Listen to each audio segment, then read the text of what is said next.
All right, listen up. New York State bosses, did you see the news on the front page of the New York Post today? Well, it appears Governor Hochul is not going to follow President Trump's lead when it comes to no tax on tips and overtime in New York. I'm Matthew Brown, and I'm a labor and employment attorney. So what am I talking about? Well, there's a new federal tax rule intended to let workers deduct up to $12,500 of their tips and $12,500 of their overtime pay from their income taxes. But in New York, along with 7 other states, state income tax still applies because the governor and state lawmakers did not adopt any such rules at the local level. So what does that mean for you as an employer?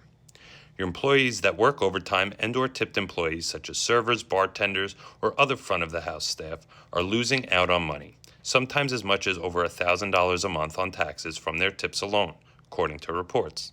That's real income they depend on to live and stay in their jobs. Workers are frustrated. They're doing the same job, working the same hours, but tax policy is cutting into their take-home pay. That's a big deal when rent and food costs keep climbing. As an employer, here's what you can do. Of course, you want to ensure that you're complying with all applicable laws.